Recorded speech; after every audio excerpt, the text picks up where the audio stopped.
कहानी शुरू होती है रॉय पल्वर से, जो डेल्टा फोर्स का रिटायर्ड सोल्जर है और वो इसी दिन का 139th वर्जन यानी दोहराव जी रहा है। वो एक टाइम लूप में फंस गया है जो हर बार उसकी मौत पर रीसेट हो जाता है और वो इस पैटर्न को जुबानी याद कर चुका है। हर सुबह 7 बजे एक आदमी उसके अपार्टमेंट में घुसकर उसे और उस औरत को मारने की कोशिश करता है जिसके साथ वो सोया था। फिर उसकी खिड़की के बाहर एक हेलीकॉप्टर आता है और फायरिंग शुरू कर देता है। रॉय अब जानता है कि कहां और कैसे हिलना है। वो खिड़की से कूदकर एक सैंड से भरे ट्रक पर गिरता है जहां वो 22 बार चूक गया था उससे पहले कि वो सही जगह गिरना सीख पाया। फिर वो एक कार चुरा लेता है और 2 और कातिलों से भागने की कोशिश करता है। रॉय उनका नाम नहीं जानता, इसलिए वो उन्हें पैम और एस्मेराल्डा कहता है। ये औरतें पूरे शहर में उसका पीछा करती हैं, लेकिन रॉय जानता है कि अगर वो बस से टकराने से बच गया और डिस्ट्रैक्ट नहीं हुआ तो वो उनसे बच जाएगा। लेकिन इस बार वो बस से टकरा जाता है और दिन फिर से रीसेट हो जाता है। हर लूप में छोटी छोटी डिटेल्स बदलती हैं। उसके अपार्टमेंट के आदमी और हेलीकॉप्टर के अलावा वहाँ और भी कातिल हैं, जैसे गुआनियन तलवार से मारती है, कबूम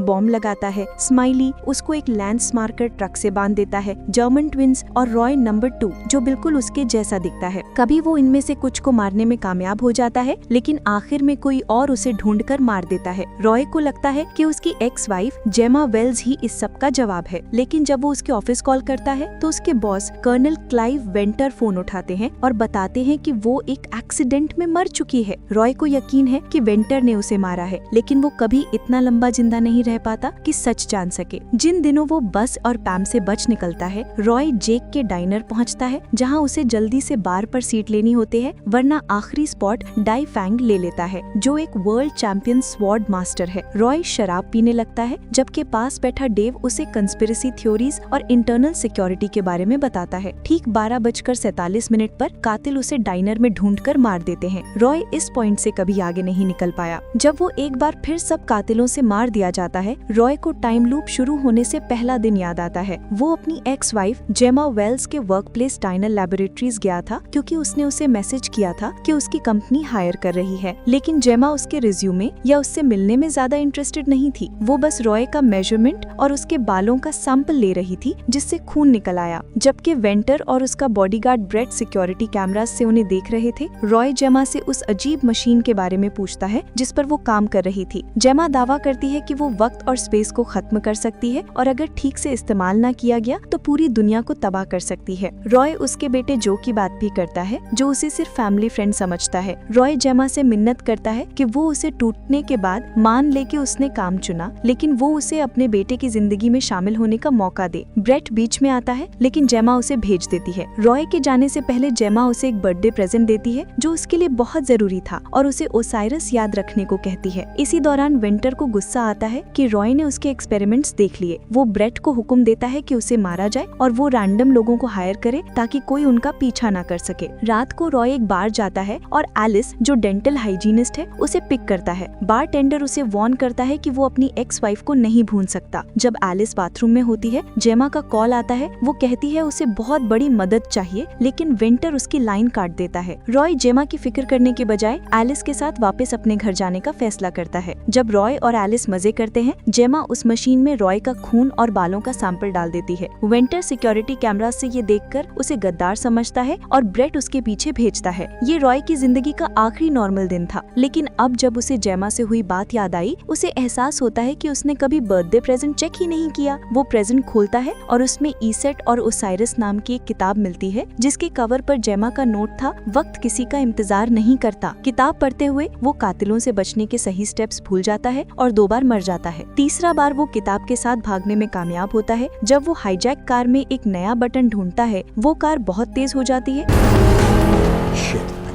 और वो जेक स्टाइनर वाला एग्जिट मिस कर देता है। इसके बजाय वो अंडरग्राउंड अटलांटा मॉल पहुंचता है जहां वो बैठकर किताब पढ़ता है। उसे ओसाइरस की कहानी समझ नहीं आती, लेकिन तभी वो अपने बेटे जो को एक बड़े लड़के से कुछ खरीदते हुए देखता है। जब उसे एहसास होता है कि जेमा के मरने के बाद वो ही उसकी आखिरी फैमिली है, वो जो का पीछा करके आर्केड में जाता है। जब भी वो स्क्रीन के पास से गुजरते हैं, वो ग्लिच हो जाते हैं। रॉय जो के पास जाता है और उसे स्कूल छोड़ने पर डांटता है। जो बताता है कि उसने सिर्फ कार्ड्स खरीदे हैं कोई इलीगल सब्सटेंस नहीं। रॉय उसे लंच पर इनवाइट करता है। जब वो बाहर निकलते हैं तो वो देखते हैं कि 12:50 हो गए हैं। वो लूप में सबसे ज्यादा वक्त तक जिंदा रहा था। वो समझता है कि उस पर ट्रैकर लगा है और डाइनर और मॉल की मेटल दीवारों ने उसे बचा लिया। तभी कातिल आते हैं और रॉय को जो के सामने गोली मार देते हैं। मरते मरते उससे कहता है, मैं तुम्हारा बाप हूँ। जब दिन फिर से रीसेट होता है, वो सबसे पहले उस आदमी से ट्रैकर के बारे में पूछता है जिसने उसके अपार्टमेंट में हमला किया। वो नहीं बताता। रॉय डाइनर जाता है और अपनी बॉडी चेक करता है, यहाँ तक कि अपने पीछे के हिस्से में भी उंगली डालकर चेक करता है, लेकिन ट्रैकर नहीं मिलता। डेव उसे बताता है कि ट्रैकर दांत में छुपा हो सकता है। रॉय को याद आता है कि एलिस, जो डेंटल हाइजीनिस्ट है, उसने उस पर नींद की दवा चलाकर ट्रैकर इम्प्लांट किया था जब ब्रेड देख रहा था। रॉय डेव से प्लायर्स और शराब लेकर अपने दांत निकालता है जब तक उसे ट्रैकर नहीं मिल जाता, लेकिन अगली ही सेकंड रॉय नंबर 2 उसे मार देता है। जब दिन रीसेट होता है, वो एलिस से पूछताछ करता है। वो कन्फेस करती है कि ब्रेड ने उसे पैसे दिए थे। रॉय ट्रैकर निकालता है और उसे एक खंडर बिल्डिंग में ट्रैप के तौर पर इस्तेमाल करता है। पैम आती है लेकिन नहीं बताती कि किसने हायर किया था। रॉय अपनी गन से उसे मार देता है। वो गन एक डिमन डिक्टेटर की थी।